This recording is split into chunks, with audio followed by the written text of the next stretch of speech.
parties strike a tentative deal to pass an almost $400 billion budget for next year. Having missed the legal deadline to approve the bill, the National Assembly is set to vote on the revised budget in the coming hours. The United Nations top diplomat is en route to North Korea. The former US State Department official has an appointment in Pyongyang with the regime's foreign minister, but not with leader Kim Jong-un.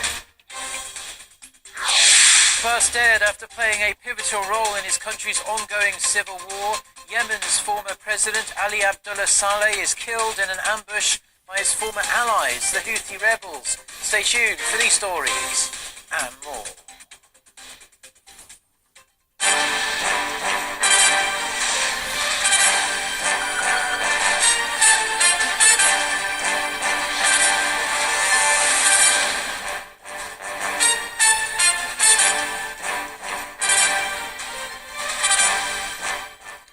Hello, it's noon on Tuesday the 5th of December. You're tuned in to our midday newscast here on Arirang TV. Thank you as always for joining us.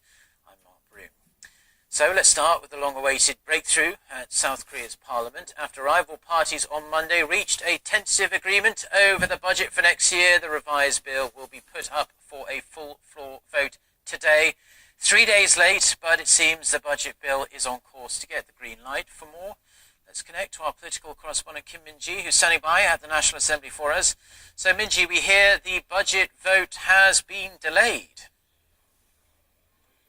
That's right, Mark. The National Assembly was supposed to vote on the 2018 budget proposal during a plenary session this morning.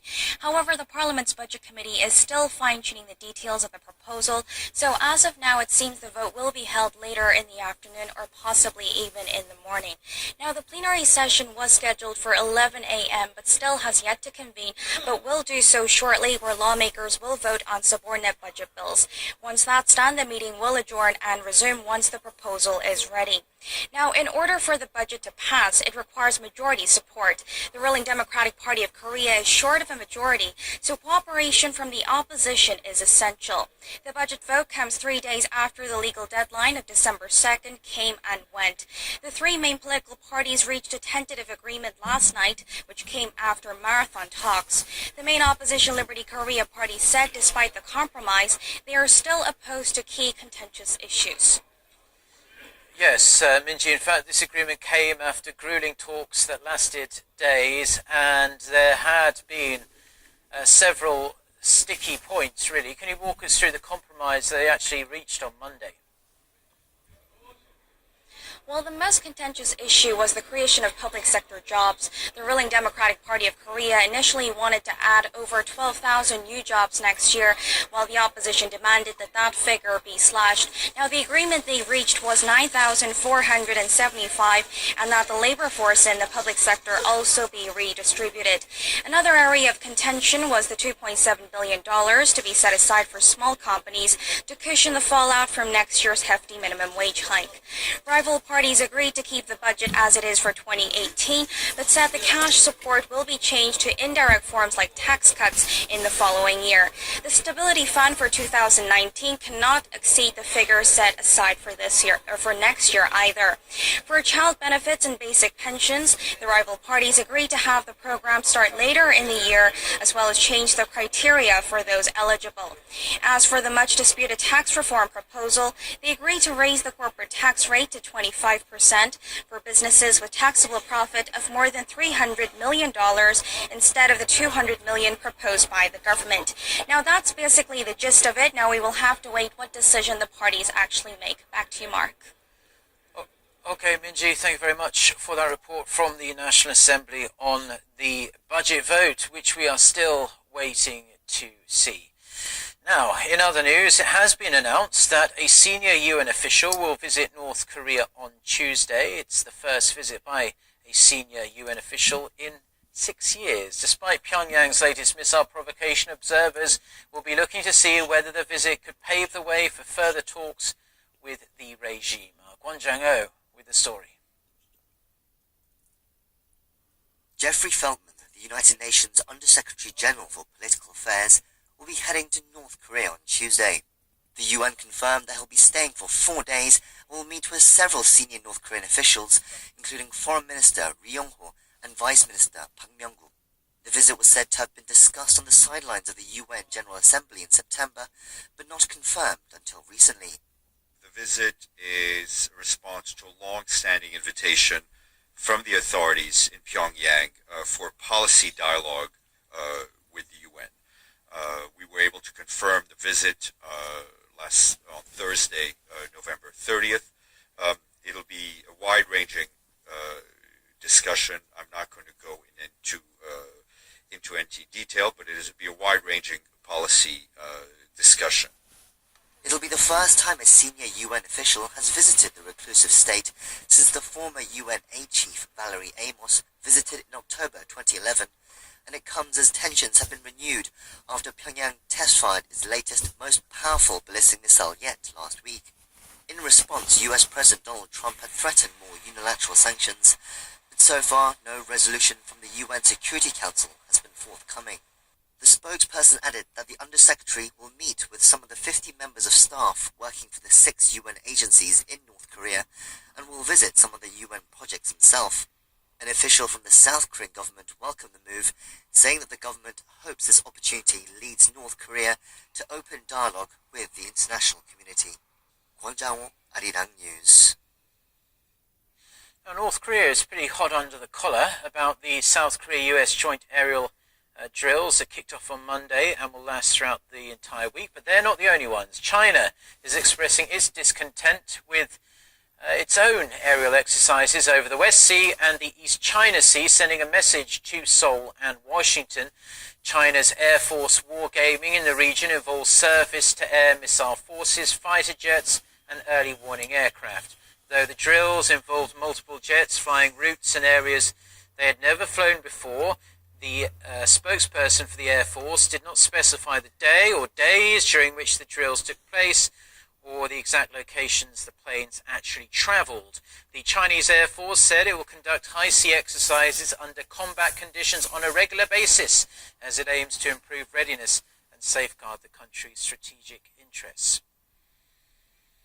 China's top diplomat is urging both North Korea and the United States to abide by actions within the framework of the United Nations to ease rising tensions on the Korean Peninsula.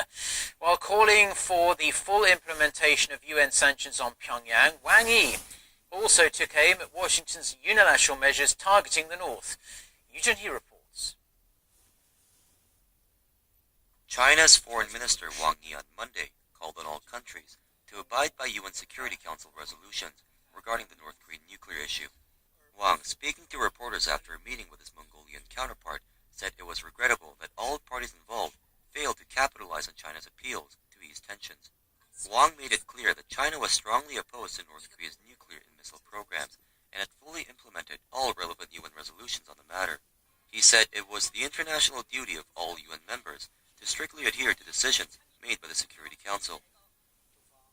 China has always resolutely opposed North Korea ignoring UN Security Council resolutions in pushing for the development of nuclear missiles and has always strictly and comprehensively implemented every UN resolution by the letter. However, he also took aim at Washington's unilateral sanctions targeting the North, saying any measures that lack international legal support could undermine the execution of UN resolutions. Wang said China was opposed to any action that could aggravate tensions on the Korean Peninsula while calling for a return to dialogue. China and Russia have continued to push their dual suspension proposal of mutual de-escalation by both North Korea and the United States. It proposes the US and South Korea stop holding joint military drills in the region in exchange for Pyongyang's freezing of its nuclear program, which was previously rejected by the Trump administration. Eugene, Arirang News. Now, North Korea launched its most powerful missile to date last month, and according to a US arms expert, that missile might have the ability to use decoys to help it evade the THAAD missile defense system, thus posing an even greater risk to the rest of the world. Park So-yeon reports. North Korea's latest missile launch last month was the most powerful to date, demonstrating that North Korea has the technology to reach anywhere in the United States. But as well as that, North Korea's Hwasong-15 missile could have the capability to carry decoys due to its increased size. According to Michael Ellman, a senior fellow for missile defense at the International Institute for Strategic Studies, the enlarged Hwasong-15 has a warhead and a second-stage propeller, which is considerably bigger than the previously tested missile, leading to concerns that the Hwasong-15 could carry simple decoys to deceive the U.S. missile defense system. However, Ellman further claimed that it was uncertain whether North Korea tested its ability to avoid the THAAD defense system in the recent missile test. He emphasized that Hwasong-15 was not a modified version of Hwasong-14, but a completely new weapon. The U.S. missile defense system consists of a complex system of radar stations and interceptors. It's supposed to detect an ICBM as soon as it's launched, but it isn't always able to detect every missile and fails to destroy every target missile during tests. In response to the North's latest test, the United States is searching for a new site along the west coast of the U.S. to deploy an extra THAAD battery. Park So-yeon, Arirang News. Japan's Hashima Island was controversially listed as a UNESCO World Heritage Site in 2015, but the island has a dark history unknown to many outside of Japan and Korea. It's where hundreds of Koreans were forced into slave labor by the Japanese during World War II, while Japan promised to take measures to help visitors understand the site's full history. Tokyo's insincere and tricky attitude is coming under fire. Lee Ji-won with more. Japan finally seemed to be keeping its promise to UNESCO by revealing its plans to set up an information center to address the history of the Meiji Industrial Revolution sites, including Hashima Island. But the Korean government says it sees straight through Tokyo's plan. Seoul's Ministry of Foreign Affairs expressed its regret on Tuesday over Japan's implementation report on helping visitors understand the full history of the sites. Citing the agreement Japan made to have the island listed as a World Heritage Site, the Korean government urged Japan to take appropriate measures sincerely and quickly. In 2015, Japan had promised UNESCO that it would establish information centers and take appropriate measures to address its forced labor of Koreans on the island and commemorate the victims. While nothing had been done for the past 2 years, Japan on Monday announced it'll set up an information center on the Meiji Industrial Revolution sites in Tokyo by 2019. But this sparked even more criticism among Koreans, as the plan of setting up a center over 1,000 kilometers away from Hashima Island is seen as an insincere, reluctant move made to seemingly comply with UNESCO's recommendation. Moreover, with Japan planning to include the overall history of the Industrial Revolution and stories of Japanese workers, the move is seen to downsize the hardships faced by the Korean laborers. From 1940 to 1945, between 500 to 800 Koreans were forcibly taken to Hashima Island to work for little pay and hardly any food. Lee Ji-won, Arirang News. Senior Japanese politicians are to make a group visit to the controversial Yasukuni Shrine on this Tuesday. According to a local media outlet, this visit to the shrine was supposed to be made back in October, but was delayed due to the House of Representatives election. Visits to the Yasukuni Shrine are controversial, as the list of names in the shrine includes war criminals from World War II, 14 of whom were Class A war criminals. Yemeni rebels have killed their one-time ally and former President Ali Abdullah Saleh as they gained the upper hand in days of fighting with his forces for control of the capital Sana'a. Noah Ram with the details. Saleh's death has thrown Yemen's nearly 3-year-old civil war into unpredictable new chaos. He was reported to have been killed by Houthi rebels on Monday in an attack south of the capital Sana'a as he tried to abandon them in favor of a Saudi-led coalition. Saleh's death was announced by the Houthis and confirmed by 2 of his associates and a Yemeni government official. However, the exact circumstances were unclear. Until recently, his loyalists had been fighting alongside the Houthis in a war against the current president, Abdrabbuh Mansur Hadi, but a dispute over control of Sana'a's biggest mosque on Wednesday triggered armed clashes. In a televised speech, the Houthis' leader hailed Saleh's death as a victory against the Saudi-led bloc and a failed conspiracy of betrayal and treason. Meanwhile, Hadi's forces, trying to take advantage of the collapse of the alliance, announced they would march on Sana'a. But even without Saleh's loyalists, the rebels remain a powerful force, and it is unclear how much the break with Saleh weakens them. A major question now will be whether his loyalists and tribes that support him can rally to fight the Houthis after his death. Hopes of peace in the proxy war in Yemen between Saudi Arabia and Iran is now likely over. Fighters litter the